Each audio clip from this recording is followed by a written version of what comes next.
तो जो घर का बड़ा बेटा होता था वो अपने माँ बाप को पहाड़ की चोटी पर लेकर जाता था और वहां से धक्का दे देता था।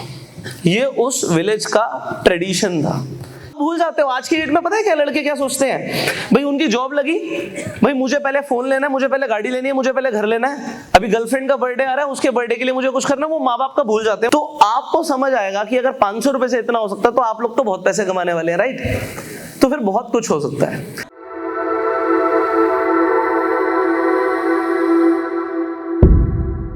आज if I am hair, I really want कि आपकी लाइफ में यहां से एक पॉजिटिव चेंज आए, और वो पॉजिटिव चेंज अगर यहाँ पर किसी एक व्यक्ति की जिंदगी में भी आ गया तो शायद मेरा यहाँ पर आना सक्सेसफुल हो जाएगा, है ना?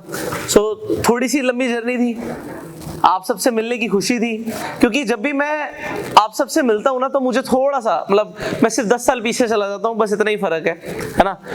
कुछ लोगों में 10 साल का भी डिफरेंस नहीं होगा, और वैसे तो मेरी त्वचा से मेरी उम्र का पता नहीं लगता। कहने का मतलब ये है कि आप में और मेरी एज में बहुत ज्यादा फर्क नहीं है, और यहां पर आप आ चुके हैं, you are already in IIT, तो ये अपने आप में एक अच्छी सक्सेस है। But success is always a journey, it is never a destination. तो अगर आप यहाँ पर आ गए हैं तो आप यहाँ से और आगे जाना चाहते हैं। कितने लोग यहाँ से और आगे जाना चाहते हैं? बहुत आगे जाना चाहते हैं। सो ये तो क्लियर है, मतलब मुझे आप लोगों पे विश्वास है कि आप लोग लाइफ में फाइनेंशियली बहुत अच्छा करने वाले हैं। अच्छा, कितने लोगों को लगता है हम लाइफ में बहुत अच्छा करने वाले हैं फाइनेंशियली, और बाकियों को डाउट है अपने पे, है ना? लाइफ में फाइनेंशियली सक्सेसफुल होना बहुत जरूरी है, बहुत ज्यादा जरूरी है, क्योंकि आप जब फाइनेंशियली सक्सेसफुल होते हो आप अपने लिए कर पाते हो, अपनी फैमिली के लिए कर पाते हो, और तभी आप सोसाइटी के लिए कर पाते हो, है ना? कोई आदमी खुद भूखा होगा तो वो किसी और भूखे इंसान का पेट नहीं भर सकता। Am I right? So if you become financially successful, आप सोसाइटी के लिए भी कंट्रीब्यूट कर पाओगे, आप और लोगों के लिए भी कर पाओगे, और वो बहुत जरूरी है। That's a positive change we want right now, right? So आप लोग बहुत अच्छा कर रहे हो, और आई रियली वांट कि आगे भी बहुत अच्छा करो। अच्छा, कितने लोग मुझे पहले से जानते थे? अच्छा, कितने लोग ऑनेस्टली इस सेशन से पहले मुझे नहीं जानते? ऑलराइट, तो I need to improve my marketing, I am taking this as a feedback. Alright, so I will improve, है ना? तो हम सबको इंप्रूव करना है। सो पॉइंट इज दिस, आज इफ आई एम हेयर, आप मुझसे क्या जानना चाहते हो? जो मुझे जानते हैं एक बार हाथ खड़ा करो। ऑलराइट, थोड़ा बहुत जानते हो, जो अच्छे से जानते हैं वो हाथ खड़ा करें। ऑलराइट, सो आप क्या चाहते हो आज मैं किस टॉपिक के ऊपर बात करूं? यस, हाँ, ऐसे ही बोल रहे हैं, आवाज आ जाएगी पास ही। हाँ, मैं सर आपकी कुछ वीडियोस देख रहा था, राइट, रिसेंटली आप उसमें म्यूचुअल फंड्स वगैरह के ऊपर बता रहे थे, राइट। तो मेरा खुद हमारे यहाँ फिनकॉम क्लब है, तो मेरे भी काफी कोशिश की थी कि लोगों को पता चले after the job they are going to very good salary, तो उसको कैसे यूज करना है, राइट।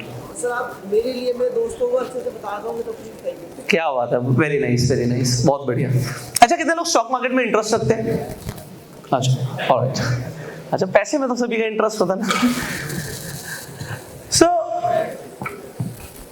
अच्छी बात क्या है कि आप लोग ना बिल्कुल, मतलब इस ऐसी स्टेज पर हो कि कुछ ही टाइम के अंदर, जैसे मैंने बोला कि आप बहुत अच्छा करने वाले हो, फाइनेंशियली अच्छा करने वाले हो, और मुझे यकीन है आप में से बहुत सारे लोग काफी अच्छा पैसा भी बनाएंगे।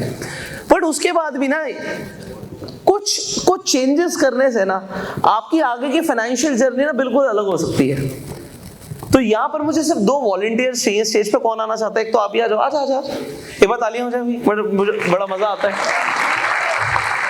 और एक और वॉलंटियर चाहिए, अपने आप ही आ गए, वेरी नाइस। आ जाओ स्टेज पे आ जाइए प्लीज, आ जाओ। ये कुछ नहीं करेंगे, पुशअप्स लगाएंगे और भी वापस ले जाएंगे।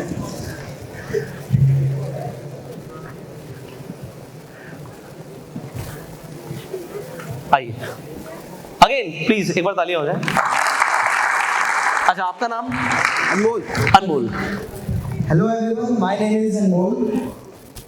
My name is Gamirva. Alright, your name is? Gamirva. Gamirva. Yeah. Am I pronouncing right? Yeah. Alright. So यहाँ पर हमारे पास 2 वॉलंटियर्स हैं, ठीक है? अब देखिए है क्या चीज, आपको बस इतना मुझे बताना है एसेट और लाइबिलिटी में क्या डिफरेंस होता है। मैं इंजीनियरिंग कॉलेज में, मुझे पता है, बट क्या डिफरेंस होता है प्लीज बताइए। ऐसे वो चीजें जो आपको पैसा कमा के देते हैं, और लाइबिलिटी वो चीजें जो आपसे पैसा। क्या बात है यार, बहुत बढ़िया, एक बार तालियां हो जाए, बिल्कुल perfect definition. So asset is something which brings you money, right, जो पैसा लेकर आती है, और लाइबिलिटी इज समथिंग जो पैसा लेकर जाती है। अब माइक इन्हें दीजिए। एग्जाम्पल के लिए आप में से कितने लोग अभी जो लेटेस्ट आईफोन आया वो खरीदना चाहते हैं? अच्छा, पहले ही खरीद लिए, अमीर लोग हैं ना यहाँ पर प्रश्न होता। अच्छा ठीक है, तो आईफोन जो ये बच्चे खरीदना चाहते हैं या खरीद रहे हैं, आपके हिसाब से वो एसेट है, लाइबिलिटी है? लाइबिलिटी है मेरे हिसाब से। अच्छा, आपके हिसाब से लाइबिलिटी है। अब होता क्या है, इन्होंने साफ बोला लाइबिलिटी है। क्यों है लाइबिलिटी, ये बताओ।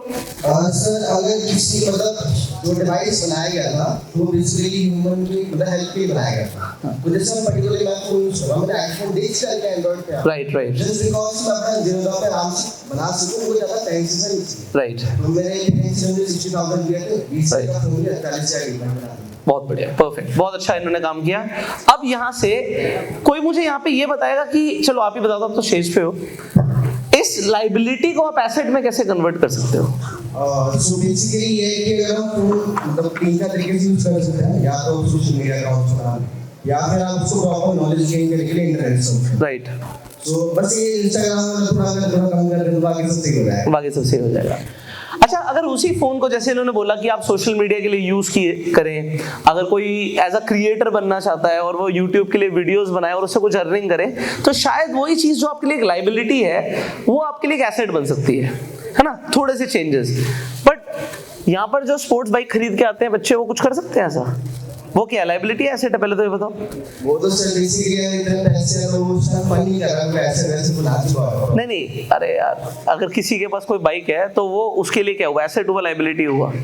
हाँ, अगर वो डिलीवरी करने नहीं जा रहा स्विगी की, हाँ तब। Alright, thank you so very much, thank you so thank you. So point is this, अभी इस स्टेज पे ना एक छोटी सी चीज समझनी है हमें, जो हमें कॉमर्स में समझाया जाता है, उसमें ना कार को, बाइक को, ये सबको एसेट्स में डाल देंगे, है ना। अभी अगर आपने, कितने लोगों ने रॉबर्ट कियोसाकी का नाम सुना है? ऑल तो मैं उनकी सारी बातों से एग्री नहीं करता, बट ठीक है, उन्होंने ये वाली डेफिनेशन दी थी जो भाई साहब ने यहाँ पर स्टेज पे बताई, कि उन्होंने बोला asset is something which brings you money and liability is something which takes money from your pocket. आप आज से ऐसी बहुत सारी चीजों पे खर्चे करने वाले हो जो आपके लिए, आपको नहीं पता कि एसेट होगी या लायबिलिटी होगी, बट बस आपको पसंद है। आजकल हम एक ऐसी सोसाइटी में रहते हैं जिसमें ना हम लोगों को देखते हैं कि यार उसने किया तो मैं भी करूंगा, है ना, उसके पास आईफोन है तो मुझे भी चाहिए, कल को आपका कोई फ्रेंड बड़ी गाड़ी लेगा तो आपको भी चाहिए, कोई बड़ा घर लेगा तो आपको भी चाहिए। कमाल की बात है, रॉबर्ट कियोसाकी जी बोलते हैं कि जो आपका घर होता है वो एसेट नहीं होता, वो लायबिलिटी होता है। अब यहाँ पे जो चार्टर्ड अकाउंटेंट होंगे कैसी बातें कर रहे हैं यार, हाँ, बट वो कहते हैं कि भाई आप अपने घर में रिनोवेशंस कराते हो, आपका पेंट खराब हो जाता है, आपको कभी प्लम्बर बुलाना होता है, कभी इलेक्ट्रिशियन बुलाना होता है, आपको मेंटेनेंस करानी होती है, आपको गार्डन मेंटेन करना होता है, तो इन सब में पैसा लगता है। बट अगर आप उसी घर को रेंट पर दे देते हो तो वो आपको पैसा कमा के देता है, तो आपके लिए एसेट हो गया। ऑल्दो उसमें कैपिटल एप्रिसिएशन होता है लॉन्ग टर्म में, वो एक अलग बात है, बट हर वो चीज जो जिसमें पैसा लेकर आती है वो एसेट होती है। अगर आप लोग इस एज में बस इतनी सी बात को समझे, छोटे छोटे एसेट्स बनाने के ऊपर ध्यान दें, तो बहुत सारी चीजें हैं जो आपकी बदल जाएंगी लाइफ में। आप आज पावर ऑफ कंपाउंडिंग को मुझे नहीं पता कितना समझते हैं। आज से छोटे छोटे फाइनेंशियल डिसीजंस आपकी लाइफ को बिल्कुल बदल सकते हैं। अब एक चीज यहाँ पे ना मैं आपको समझाना चाहता हूँ एसेट और लायबिलिटी को लेकर, क्योंकि आप लोग बहुत आगे बढ़ने वाले हैं, फाइनेंशियली सक्सेसफुल होने वाले हैं। तो आज सुबह मैं किसी से बात कर रहा था और एक स्टोरी मुझे याद आ गई। वो स्टोरी थी, इटली के अंदर एक विलेज है, तो अब तो वो पूरी तरीके से अबैंडन विलेज है, वहां पे कोई नहीं रहता, टूटे फूटे घर हैं वहां पे। पर उस विलेज में एक प्रथा थी, वहां पर एक ऐसा उनका ट्रेडिशन था कि जब घर के बुजुर्ग, मतलब जो घर में हमारे माँ बाप रहते हैं, जब वो बुजुर्ग हो जाते हैं, जब वो खुद से अपने काम नहीं कर पाते और घर के लिए बोझ बन जाते हैं, अपने बच्चों पे बोझ बन जाते हैं, फिजिकली वो नहीं कर पा रहे, चल फिर नहीं पा रहे, सहारा चाहिए, तो तो जो घर का बड़ा बेटा होता था वो अपने माँ बाप को पहाड़ की चोटी पर लेकर जाता था और वहां से धक्का दे देता था। ये उस विलेज का ट्रेडिशन था। इंडिया में हमें सोच के कितना बुरा लग रहा है ना, राइट, कि यार ये कैसी बातें हो रही हैं। बट वहां पर क्या था कि यार माँ बाप ने अपनी जिंदगी जी ली, अब ये हम पे बर्डन होने वाले हैं, है ना। तो अब इन्हें वो क्या करते थे, पहाड़ पे लेके जाके घर का जो बड़ा बेटा होता था धक्का दे देता था। तो एक लड़का वहां पर ऐसा था, जब उसकी बारी आई, उसे उसकी माँ नहीं थी, उसके सिर्फ पिताजी थे और पिताजी की उम्र 70 साल हो गई थी। तो 70 साल के पिताजी को लेकर उन्हें पहाड़ पर जाना था और वहां पर जाके धक्का देना था। तो वो लड़का निकल जाता है घर से अपने पिताजी को लेकर और पूरा गांव इकट्ठा हो जाता है, क्योंकि गांव में सबको पता होता है कि आज ये जा रहे हैं। अब वो जब वहां से निकलता है तो गांव को तो वो पार कर लेता है, बट रास्ते में उसे ना आंखों से आंसू आ जाते हैं। वो कहता है यार मैं कर ही नहीं सकता, चाहे गांव वाले कुछ भी बोले, बट मैं अपने पिताजी को धक्का नहीं दे सकता। भाई इन्होंने मेरे को पाला है, पोसा है, बड़ा करा है, आज जो भी मैं हूं इनकी वजह से हूं, मैं इन्हें धक्का कैसे दे सकता हूं। वो अपने पिताजी को बोलता है कि मैं आपको धक्का नहीं देने वाला। तो उसके पिताजी बोलते हैं नहीं बेटा, सब ऐसे ही करते हैं, मैं तेरे पे बर्डन ही बनने वाला हूं, मैं अब खुद से कुछ कर नहीं पाऊंगा, शरीर में एनर्जी रही नहीं है, चल फिर भी नहीं पा रहा हूं ढंग से, तू मुझे धक्का दे दे। वो शाम को अंधेरे होने का वेट करता है और अपने पिताजी को वापस लेकर आता है जब अंधेरा हो जाता है, और एक ऐसे घर में आके रख देता है जहां पर किसी को नहीं पता लगता कि वो यहां पर रह रहे हैं। और उसने अपने पिताजी को धक्का नहीं दिया। कुछ टाइम में वो जो लड़का होता है ना, वो लाइफ में बहुत ग्रो करता है, फाइनेंशियली ग्रो करता है और उस गांव का सबसे अमीर आदमी बन जाता है। तो कुछ साल के बाद आसपास के लोग उससे पूछते हैं कि यार तू इतनी तेजी से आगे कैसे बढ़ गया, तू इतनी तेजी से आगे कैसे बढ़ गया, हम सब तो वहीं के वहीं हैं, तूने इतना पैसा कैसे कमा लिया। तो वो कहता है कि याद है तुम सबने मुझे बोला था कि अपने पिताजी को जाके धक्का दे आओ, मैंने उन्हें धक्का नहीं दिया। आज हर शाम मैं अपने पिताजी से मिलने जाता हूं और उनसे लाइफ में उन्होंने जो कुछ सीखा है, जो उनकी समझ है, मैं उनसे उनका विजडम लेता हूं। वो मुझे मेरे पर्सनल डिसीजंस में हेल्प करते हैं, मेरे फाइनेंशियल डिसीजंस में हेल्प करते हैं, मेरे बिजनेस डिसीजंस में हेल्प करते हैं, और आज उन्हीं की गाइडेंस की वजह से मैं इतनी जल्दी कामयाब हो रहा हूं। और तुम सब इसलिए नहीं हो पाए क्योंकि तुमने अपने माँ बाप को धक्का दे दिया। अब ये स्टोरी, वो गांव अबैंडन्ड है, आप उसके बारे में पढ़ सकते हो, पर ये स्टोरी इसलिए इंपॉर्टेंट है क्योंकि आज की डेट में जो नई जनरेशन है ना, वो अपने माँ बाप को बर्डन समझती है, वो लाइबिलिटी समझती है, कि उन्हें ये डेफिनेशन याद आ जाती है, ये तो वो है जो हमारी जेब से पैसा ले रहे हैं। और जब तुम्हें इतना बड़ा कर दिया तो उन्होंने इस बारे में नहीं सोचा। बच्चे माँ बाप के लिए एसेट्स होते हैं, वो तो फाइनेंशियल फ्रीडम प्लान होते हैं, रिटायरमेंट प्लान ही बच्चे होते हैं इंडिया में। इंडिया में कौन से माँ बाप सेविंग्स करते हैं, वो अपनी सारी सेविंग्स बच्चे की एजुकेशन पे लगा देते हैं।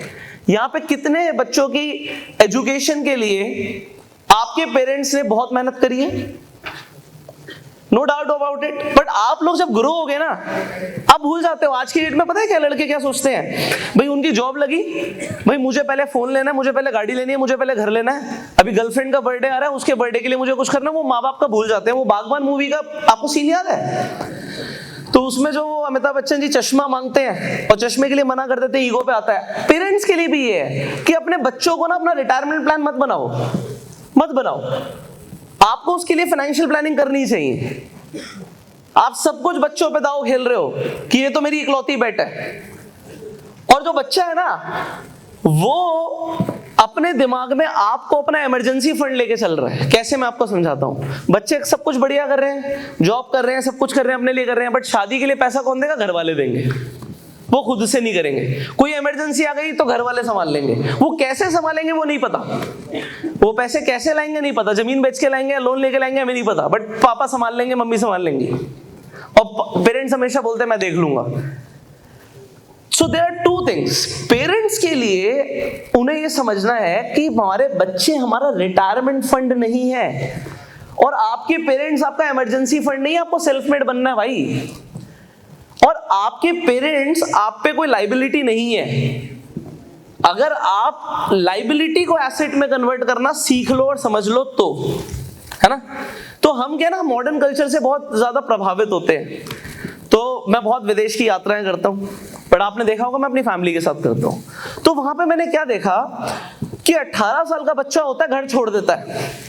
तो मेरा एक फ्रेंड ही बाहर पढ़ने गया, तो उसने बोला कि भाई मैं यहाँ पे पढ़ रहा हूँ, सब कुछ सेट हो गया है, अब ये मेरी गर्लफ्रेंड है। तो मैंने उससे पूछे इसे शादी करेगा? कह रहे यहाँ पे बिना शादी के चलता है, गवर्नमेंट भी एक्सेप्ट करती है। तो मैंने कहा कैसे रहते हो? कहते उसने अपना घर छोड़ दिया, 18 साल की हो गई, अलग रहती है।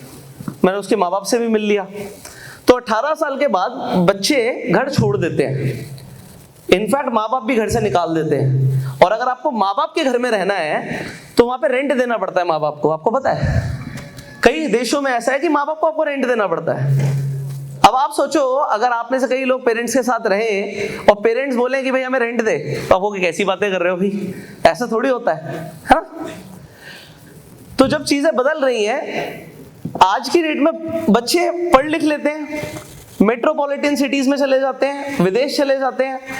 तो मेट्रो सिटीज के अंदर बच्चे शादी कर रहे हैं, अपने बच्चों को प्राइवेट स्कूल में पढ़ा रहे हैं, बट माँ बाप को क्या कर रहे हैं? वो उनके माँ बाप को गांव में इलाज कराना है तो वो गवर्नमेंट हॉस्पिटल में ही जाएंगे, वो खर्चा भी नहीं मांगेंगे। अब यहां पे दो चीजें आपको समझनी थी, वो मैंने आपको बड़े ध्यान से समझाई है। इंपॉर्टेंट क्या है? That you plan your own finances, and आपको इमरजेंसीज के लिए पेरेंट्स पे डिपेंडेंट नहीं होना, इसके बारे में सोचना है, प्लानिंग करनी है। दूसरी चीज, पेरेंट्स के लिए या जो लोग आगे थोड़ा बढ़ गए हैं लाइफ में, आपको अपने रिटायरमेंट के लिए बच्चों पे डिपेंडेंट नहीं होना। तीसरी चीज, एसेट्स और लायबिलिटीज को जो आपको समझना है, तो अपनी लाइफ में आपको भी एसेट्स बनाने हैं। अब इंडिया में मैं क्योंकि कई सारे लोगों से बात करता हूं, तो यूथ के माइंडसेट के ऊपर काफी काम करने की जरूरत लगती है मुझे। आज की डेट में यूथ का माइंडसेट पता है क्या होता है? जब थोड़े से पैसे लोग कमा लेते हैं, अपना घर ले लेते हैं, तो मैंने सुना किसी कपल से, उन्होंने बोला हमारे पेरेंट्स हमारे साथ रहते हैं। तो मैंने उन्हें करेक्ट किया, मैंने कहा आप अपने पेरेंट्स के साथ रहते हैं। तो बात में ना थोड़ा सा ही फर्क है, दोनों एक दूसरे के साथ ही रह रहे हैं ना, बट इसमें बात क्या है कि लोगों के अंदर ना एक हल्का सा ईगो आ गया है। तो जब आप पैसे कमाते हो तो आपका माइंडसेट ना बहुत पॉजिटिव होना चाहिए, ये बहुत ज्यादा इंपॉर्टेंट है, right? So let's come back to stock market and investments, क्योंकि बहुत सारे लोग उसमें इंटरेस्टेड होते हैं। See, the sooner you start investing, आपके पास हमेशा एक एज होती है।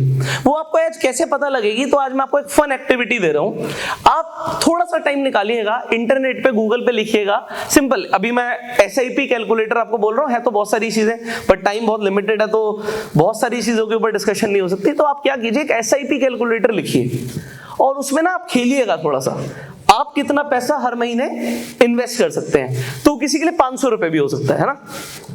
तो आजकल बच्चे तो वैसे ही 500 रुपए तो आपको पता है किन किन चीजों में गवा देते हैं। तो हम तो स्मोक नहीं करते थे, ना ड्रिंक करते थे, ना आज तक करी, बट यहाँ पे तो स्मोक में 500 रुपए आम बात है ना, आम बात है ना। तो जब मिल बैठे दो यार, तो 500 रुपए कहाँ पता लगता है ना। तो वो 500 रुपए अगर बचा लिए जाएं, तो आप ये देखिएगा कि उससे क्या हो सकता है। आप देखिएगा कि अगर आपने थोड़ा सा टाइम दिया अपनी इन्वेस्टमेंट्स को, तो क्या हो सकता है। और फिर रिटर्न्स, जब आप इन्वेस्ट करते हो तो रिटर्न्स डेफिनेटली कुछ मिलती है। तो आप एक रफ आइडिया पकड़ के चलिएगा 12 से 15% के बीच में, बस आप देखिएगा क्या हो सकता है। तो आपको समझ आएगा कि अगर 500 रुपए से इतना हो सकता है, तो आप लोग तो बहुत पैसे कमाने वाले हैं, राइट? तो फिर बहुत कुछ हो सकता है। अब आज टाइम लिमिटेड है और मुझे बहुत मजा आता है आप लोगों से बात करने में, तो आई थिंक यहाँ पर और भी कुछ प्लान किया हुआ है, क्वेश्चन आंसर्स भी हैं जो आप पूछ पाएंगे। सो मेरे सेशन के लिए आई थिंक इतना काफी है, एंड इसके बाद हम आगे का कंटिन्यू करेंगे आप लोगों के साथ। आई थिंक आप आ सकते हैं। Thank you.